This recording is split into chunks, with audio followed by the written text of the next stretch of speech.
उलगुलान जयपुर में रामभद्राचार्य का प्रण, जब तक कृष्ण जन्मभूमि नहीं मिल जाती, तब तक किसी भी कृष्ण मंदिर में दर्शन नहीं करेंगे। जयपुर जगतगुरु रामभद्राचार्य ने जयपुर में चल रही रामकथा के दौरान घोषणा की है कि जब तक सुप्रीम कोर्ट से श्री कृष्ण जन्मभूमि मामले का फैसला नहीं आ जाता, वे किसी भी कृष्ण मंदिर में दर्शन नहीं करेंगे। उन्होंने जयपुर की गलता पीठ पर भी रामानंद संप्रदाय का हक जताया और जल्द ही उसे प्राप्त करने का विश्वास भी व्यक्त किया। रामभद्राचार्य ने जयपुर में रामथा के दौरान बड़ी बात कही। श्री कृष्ण जन्मभूमि के फैसले तक कृष्ण मंदिर में दर्शन न करने की बात कही। जयपुर में उनकी 9 दिवसीय रामकथा के दौरान उनका बयान। रामभद्राचार्य महाराज। जयपुर। देश में रामानंद संप्रदाय के मौजूदा 4 जगत गुरुओं में से एक रामभद्राचार्य ने कहा है कि जब तक सुप्रीम कोर्ट से श्री कृष्ण जन्मभूमि के जमीन मामले का फैसला नहीं आएगा, तब तक वे किसी भी कृष्ण मंदिर में जाकर दर्शन नहीं करेंगे। जगत गुरु रामभद्राचार्य इन दिनों जयपुर में हैं और शहर के विद्याधर नगर स्टेडियम में 9 दिवसीय रामकथा का वाचन कर रहे हैं। Thursday the 7th of November को रामकथा के पहले दिन हजारों की संख्या में भक्त स्टेडियम में मौजूद थे।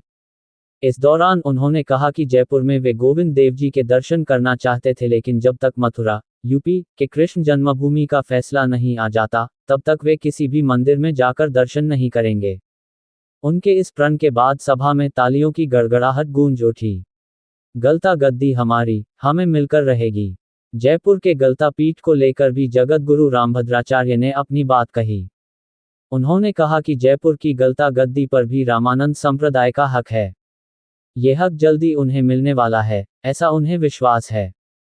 उन्होंने कहा कि गलता पीठ पर अधिकार कैसे लेना है, ये वे अच्छी तरह से जानते हैं।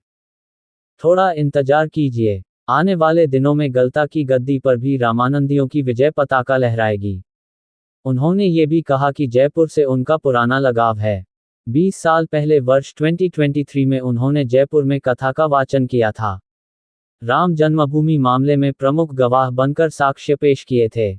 जगत गुरु रामभद्राचार्य श्री राम जन्मभूमि मामले में पक्षकार थे।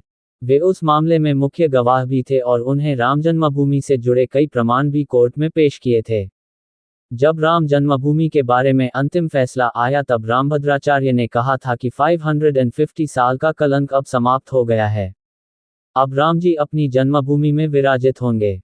कोर्ट के फैसले के बाद उन्होंने ये भी कहा था कि श्रीराम जन्मभूमि हम ले आए। मेरी वही प्रतिभा है कि श्री कृष्ण जन्मभूमि को भी हम लाकर रहेंगे। गौरतलब है कि सुप्रीम कोर्ट का फैसला आने के बाद अयोध्या में रामलला की स्थापना की गई। वहां पर भव्य मंदिर निर्माण का कार्य भी जारी है। कौन है रामभद्राचार्य? रामभद्राचार्य रामानंद संप्रदाय के 4 जगत गुरुओं में से एक हैं। वे एक धर्म प्रचारक हैं और पिछले करीब 50 सालों से श्रीराम कथा का वाचन करते आ रहे हैं। प्रवचन देने के साथ वे एक दार्शनिक और हिंदू धर्मगुरु के रूप में भी जाने जाते हैं। वे हिंदी और संस्कृत सहित कई भाषाओं के ज्ञाता हैं। उन्होंने चित्रकूट में जगत गुरु रामभद्राचार्य विकलांग विश्वविद्यालय की स्थापना की और वहां के आजीवन कुलाधिपति भी हैं। चित्रकूट में तुलसी पीठ की स्थापना का श्रेय भी रामभद्राचार्य को ही जाता है। इन्होंने 2 संस्कृत और 2 हिंदी में मिलाकर कुल 4 महाकाव्यों की रचना की है। वर्ष 2015 में भारत सरकार इन्हें पद्म भूषण से भी सम्मानित कर चुकी है।